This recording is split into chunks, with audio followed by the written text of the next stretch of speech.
Hello friends, welcome to the टेट पॉजल present the current affair show. आज की इस इंपॉर्टेंट सेशन में हम लोग डिस्कस करने वाले हैं 17 और 18 जनवरी के इंपॉर्टेंट करंट अफेयर। इसके अलावा आप करंट अफेयर के पीडीएफ नीचे डिस्क्रिप्शन में दी गई लिंक से डाउनलोड कर सकते हैं रिवीजन पर्पज़ के लिए। इसके अलावा आप लोग आखिरी तक देखिए क्योंकि आज बहुत ही महत्वपूर्ण बैलेंस बताए जाने वाले हैं इस वीडियो में। तो आज का पहला वीडियो शुरू करते हुए क्वेश्चन देखते हैं। हाल ही में कानुमा नामक त्यौहार किस भारतीय राज्य में मनाया गया? आंध्र प्रदेश, तेलंगाना, केरल, कर्नाटक। तो ये त्यौहार मनाया गया तेलंगाना राज्य में। चलिए बढ़ते हैं अगले इसकी इंपॉर्टेंट खबरें देख लेते हैं किस तरीके से महत्वपूर्ण है कानुमा त्यौहार। तो कानुमा त्यौहार मकर संक्रांति के अवसर पर मवेशियों के त्यौहार के रूप में मनाया जाता है। ठीक है, कब मनाया जाता है? मकर संक्रांति के अवसर पर। इस त्यौहार पर लोग मवेशियों और कृषि उपकरणों की पूजा करते हैं। ठीक है, इसके अलावा त्यौहार को तमिलनाडु में कानुमा पादुगाई नाम से मनाया जाता है। ये बेसिकली मनाया जाता है जब तेलंगाना राज्य में। तेलंगाना राज्य के बारे में कुछ इंपॉर्टेंट बातें कि दक्षिण भारतीय राज्य, इसकी राजधानी हैदराबाद है। वर्तमान में वहाँ के राज्यपाल तिमिलसाई साउंडराजन और मुख्यमंत्री के चंद्रशेखर राव हैं। और वहाँ का राजकीय पशु चीतल है जो कि एक हिरण की प्रजाति होती है। अगला क्वेश्चन बढ़ने से पहले आप लोगों से रिक्वेस्ट, अगर आपने हमको सोशल मीडिया प्लेटफॉर्म से फॉलो नहीं किया तो फॉलो कर लीजिए क्योंकि वहाँ पे बहुत ही इंपॉर्टेंट चीज़ें पोस्ट की जाती है एग्जाम पॉइंट ऑफ व्यू से। उसके बाद हमारे चैनल को सब्सक्राइब करके बेल आइकन दबा लीजिए। आगे बढ़ते हैं। अगला क्वेश्चन है, हाल ही में भारत ने किस देश के साथ सूचना और संचार प्रौद्योगिकी यानी कि इंफॉर्मेशन कम्युनिकेशन टेक्नोलॉजी के क्षेत्र में समझौता किया है? Japan, Norway, America, Australia. तो ये समझौता भारत ने हाल ही में जापान देश के साथ में किया है। क्या इंपॉर्टेंट है इसमें कि केंद्रीय संचार, इलेक्ट्रॉनिक्स एवं आईटी मंत्री रविशंकर प्रसाद और उनके जापानी समकक्ष टेकेडा रायोटे ने क्या किया है कि आईसीटी पे एक सहयोग करने के लिए समझौता ज्ञापन हस्ताक्षर किया। इसमें 5G प्रौद्योगिकी, पनडुब्बी, ऑप्टिकल फाइबर, केबल प्रणाली, आपदा प्रबंधन, दूरसंचार सुविधा के क्षेत्र में ये सहयोग किया गया है। यहाँ पे जापान एक द्वीपीय देश है। वर्तमान में वहाँ के प्रधानमंत्री सुगा हैं, क्या योशिहिदे सुगा। इसके पहले वहाँ के प्रधानमंत्री शिंजो आबे थे जिन्होंने कुछ समय पहले रिटायरमेंट लिया राजनीति से। तो 2019 में जापान भारत का 12वां सबसे बड़ा व्यापार भागीदार था विश्व स्तर पे। जापान और भारत साथ में कुछ सैन्य अभ्यास करते हैं जो कि अक्सर एग्जाम में पूछे जाते हैं। तो उनके नाम है सहयोग काजीन, शियोन मैत्री, मालाबार, जीमैक्स, धर्म गार्डियन। चलिए अगला क्वेश्चन देखते हैं। अगला क्वेश्चन है, हाल ही में पहली स्वदेशी रूप से डिजाइन और विकसित ड्राइवरलेस मेट्रो कार का उद्घाटन कहाँ हुआ? दिल्ली, मुंबई, बेंगलुरु, लखनऊ। तो इसका उद्घाटन मुंबई में हुआ। क्या इंपॉर्टेंट है किस तरीके से? रक्षा मंत्री श्री राजनाथ सिंह ने क्या किया? मुंबई महानगर क्षेत्र विकास प्राधिकरण के लिए चालक रहित मेट्रो कार का अनावरण किया है। यह भारत की पहली स्वदेशी रूप से डिजाइन और विकसित ड्राइवरलेस मेट्रो कार है। इसको बनाया किसने है? तो इसको सरकारी कंपनी BEML जो कि बेंगलुरु में जिसका हेडक्वार्टर है उसने बनाया है। इसके पहले कुछ दिन पहले प्रधानमंत्री मोदी ने दिल्ली में भी एक ड्राइवरलेस मेट्रो का उद्घाटन किया था लेकिन वो स्वदेशी रूप से विकसित नहीं थी।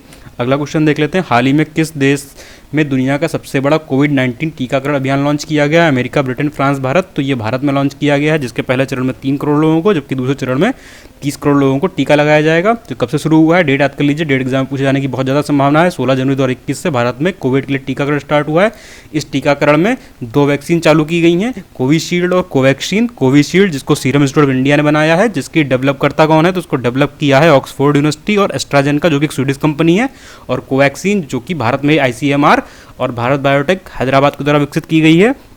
अगला क्वेश्चन है, star streak air defence system के संदर्भ में भारत ने हाल ही में किस देश के साथ साझेदारी की है? अमेरिका, रूस, फ्रांस, यूनाइटेड किंगडम। तो भारत ने ये साझेदारी यूनाइटेड किंगडम यानी कि ब्रिटेन के साथ में की है। क्या खास है कि भारत डायनामिक्स और वैश्विक एरोस्पेस कंपनी थेल्स ने स्ट्रीक वायु रक्षा प्रणाली पर सहयोग करने की समझौता हस्ताक्षर किया है।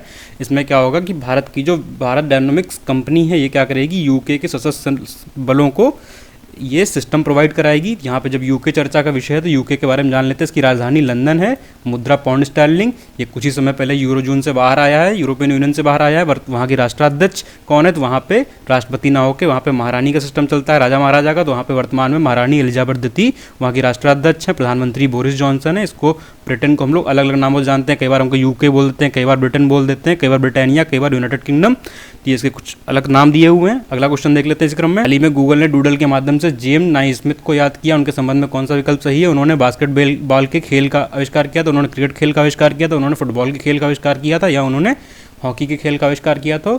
तो उन्होंने बास्केटबॉल के खेल का आविष्कार किया था। वो एक अमेरिकन कनाडाई नागरिक थे और वो क्या थे? एक कोच थे, शारीरिक शिक्षक के टीचर थे और उन्होंने बास्केटबॉल के खेल का आविष्कार किया था। इसके अलावा आप क्रिकेट, फुटबॉल और हॉकी के जो भी आविष्कारक थे उनके नाम आप कमेंट बॉक्स में बता सकते हैं मुझे। अगला क्वेश्चन देख लेते हैं। हाल ही में सक्षम नाम का एक अभियान शुरू किया गया, इसका संबंध किस मंत्रालय से है? रेल मंत्रालय, वित्त मंत्रालय, खाद्य प्रसंस्करण उद्योग मंत्रालय, पेट्रोलियम और प्राकृतिक गैस मंत्रालय। तो इसका संबंध पेट्रोलियम और प्राकृतिक गैस मंत्रालय से है। तो इसमें क्या खास बातें हैं कि पेट्रोलियम प्राकृतिक गैस मंत्रालय के तहत पेट्रोलियम संरक्षण अनुसंधान संघ, जिसको पीसीआरए बोलते हैं, इसने क्या किया, जीवाश्म ईंधन यानी फॉसिल फ्यूल के प्रयोग के प्रति लोगों को जागरूक करने का प्रयास किया, किस तरीके से फॉसिल फ्यूल नुकसान करते हैं, हमें ग्रीन ईंधन की यानी कि स्वच्छ ईंधन की तरफ बढ़ना चाहिए।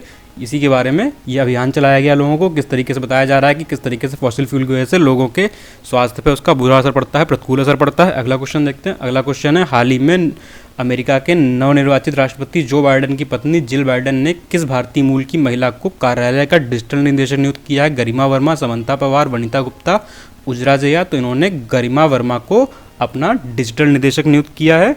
अगला क्वेश्चन देखते हैं इस क्रम में। हाल ही में BWF यानी कि बैडमिंटन वर्ल्ड फेडरेशन की नवीनतम विश्व जूनियर रैंकिंग के टॉप 10 में भारतीय शटलर शामिल है। कितने शटलर शामिल है? 4, 5, 6, 7। तो इसमें 6 शटलर शामिल है। क्या नाम है उनके, आगे देख लेते हैं कि हाल ही में BWF यानी कि बैडमिंटन वर्ल्ड फेडरेशन की हाल ही में रैंकिंग जारी की गई है जूनियर बैडमिंटन खिलाड़ियों की। इसमें वरुण कपूर पुरुषों की श्रेणी में दूसरे स्थान पर, महिला एकल वर्ग में सामिया इमाद फारूकी वर्ल्ड में नंबर 2 बनी है। तस्नीम मीर, त्रिशा जौली, अदिति भट्ट क्रमशः चौथा, 8वां और 10वां स्थान हासिल किया। इसके अलावा महिला युगल यानी विमेंस के डबल्स में त्रिशा, तनीषा कोस्टो, अदिति शर्मा ने शीर्ष 10 में जगह बनाई है। तो यहाँ पे चर्चा का विषय था बैडमिंटन वर्ल्ड फेडरेशन। तो इसके बारे में जान लेते हैं कि अंतर्राष्ट्रीय शासी निकाय है जो कि बैडमिंटन के सारे काम धाम देखती है।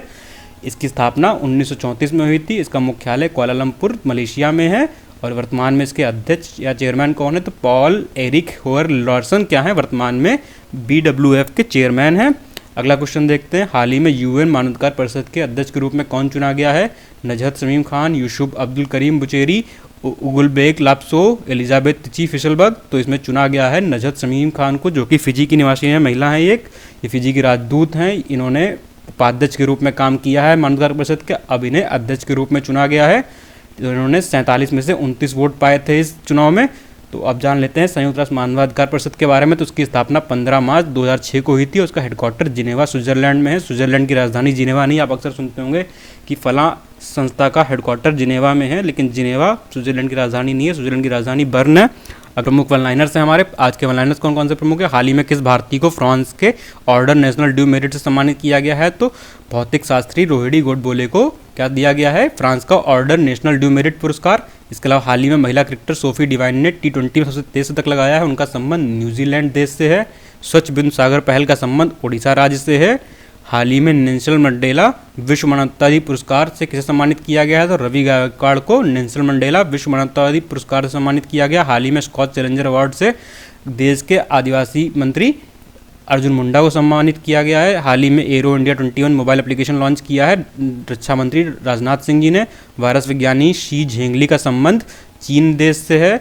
हाल ही में किसे सिल्वर साल्वर पुरस्कार सम्मानित किया गया? तो पृथ्वीपाल सिंह को सम्मानित किया गया। तो आज के प्रमुख करंट अफेयर और वन लाइनर थे जो कि एग्जाम पॉइंट ऑफ व्यू से काफ़ी इंपॉर्टेंट है। इसके अलावा हमारे फेसबुक पेज पर जा सकते हैं, वहाँ पर डेली करंट अफेयर कुछ पोस्ट किया था। उसके अलावा काफ़ी अच्छी परीक्षा उपयोगी सामग्री और ऑथेंटिक होती है, वो पोस्ट की जाती है। तो आप नीचे डिस्क्रिप्शन में दी हुई लिंक से हमारे फेसबुक पेज पर जा सकते हैं। आपको हमारी ये प्रस्तुत कैसी लगी? अगर अच्छी लगी हो तो हमारी वीडियोज़ को लाइक कीजिए, हमारे वीडियोज़ को ज़्यादा शेयर कीजिए, हमारे चैनल को सब्सक्राइब करके बेल आइकन दबाइए।